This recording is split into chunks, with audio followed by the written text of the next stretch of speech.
Yuan empire का royal palace. Palace के अंदर सभी अधिकारी और मंत्री मौजूद थे। ये है युन क्यूआई, युआन एम्पायर के लिटिल किंग। वहाँ पे सभी लोग बातें कर रहे थे। क्या आपने इस बारे में सुना? एक कहता है हाँ बिल्कुल, ये बहुत ही रोमांचक था। तुम्हारे बेटे को क्या हो गया है? वो तो हर रोज दरबार में सिविल रेजेंट से झगड़ा करता था, लेकिन आखिर बिस्तर पर उनका झगड़ा कैसे हो गया? मैंने सुना है कि तुम्हारे बेटे ने सिविल रेजेंट का अपहरण कर लिया, बलपूर्वक। वाकई एक सच्चा सैन्य अधिकारी। युनसु बहुत ही शातिर और सख्त मिजाज है, लेकिन आपके बेटे ने सच में कर दिखाया। वो वाकई एक असाधारण है। घुड़सवार सेना के जनरल श्याओ चेनजो, हाओ चुआन के फादर, और राज्य के रक्षक जनरल श्याओ झाओ, हाओ चुआन के ग्रैंडफादर। वो दोनों बिना कुछ कहे चुपचाप बस अपने लोगों की बातें ही सुन रहे थे। और वो लोग आगे बात करते हुए कहते हैं, लेकिन सच में उनमें से टॉप पर कौन था? मैंने सुना है कि हाओ चुआन युनसु को नहीं हरा सकता। दूसरा बंदा कहता है, मजाक मत करो, वो 8 साल की उम्र से ही नहीं लड़े, है ना? मुझे लगता है कि हाओ चुआन ही टॉप होगा। और वहीं दूसरे लोग उनकी कान लगा के बातें सुन रहे थे। और ये है जियांग मिंगयान, युनसु के लोग, team of civil officers. Yunsu के लोग चिल्लाते हुए कहते हैं, महामहिम सिविल रेजेंट सिविल और मार्शल दोनों ही गुणों में संपन्न है। ये कैसे संभव है कि वो किसी दूसरे व्यक्ति के सामने झुक गए? अगर उन्होंने सचमुच यौन संबंध बनाए भी हैं, तो मार्शल रेजेंट नीचे की तरफ होने चाहिए। ये सुन के सभी गुस्सा हो जाता है। वो कहते हैं, क्या? चलो उसे सबक सिखाते हैं। दूसरा कहता है, छोड़ो, मुझे रोको मत। और उसका कॉलर खींचते हुए कहता है, तुम चुप रहो। और दूसरा उसका गाल खींचते हुए कहता है, तुम अपने शब्दों पर ध्यान दो।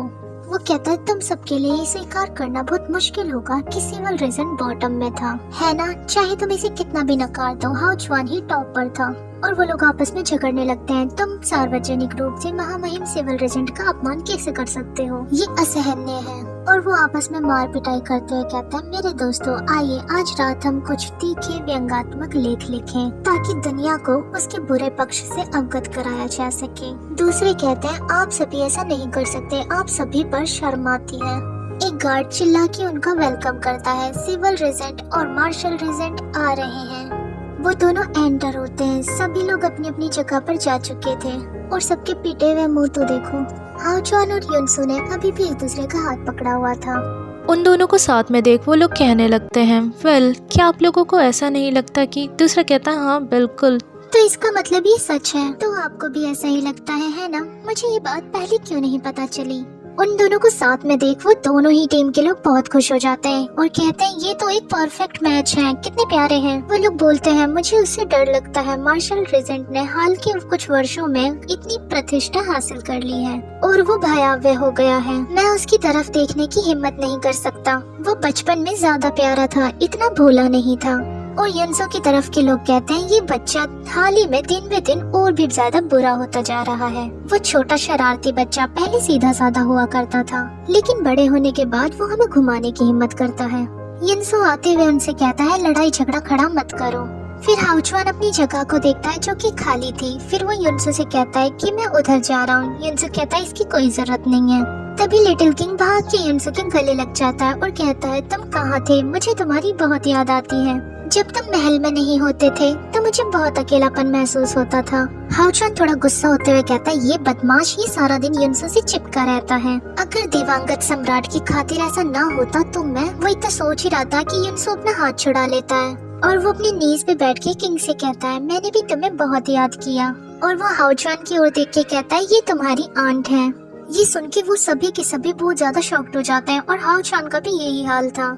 वो सभी एक साथ कहते हैं, क्या आंट? हाओ चुआन के साथ के लोग कहते हैं, तो क्या ये सच था? सिविल रेजेंट टॉप पर थे। मुझे विश्वास नहीं हो रहा ये पॉसिबल है। मुझे यकीन नहीं हो रहा मार्शल रेजेंट इतना ताकतवर है, वो सिविल रेजेंट से कैसे हार सकता है? लेकिन अगर इस बारे में दोबारा सोचें तो ये जोड़ा वाकई ही प्यारा है ना? युनसु के लोग कहते हैं, अरे हम जीत गए और देखो वो हाथ में हाथ डाल कर आए हैं। हाओ चुआन ने अपने फेस पे हाथ रख लिया था। वो बहुत ज्यादा ब्लश कर रहा था और एम्बैरेस था। युनसु उससे कहता है, क्या तुम्हें ये पसंद नहीं है? क्या तुमने ये नहीं कहा था कि तुम मेरे लिए अपनी जान भी दे सकते हो? तभी किंग उसके पैर पे हिट करता है और उससे कहता है, मार्शल रेजेंट को बाहर ले जाओ और उसे फांसी दे दो। ये सुन के हाओ चुआन अपने हाथ से उसके सर पे मारता है और कहता है, शरारत मत करो क्यूआई। क्यूआई वही जमीन पर गिर के जोर जोर से रोने लगता है और कहता है, मैं इस घिनौनी औरत को अपनी आंट नहीं बनाना चाहता, मुझे कोई आंट नहीं चाहिए। अंकल तुम इससे शादी मत करो।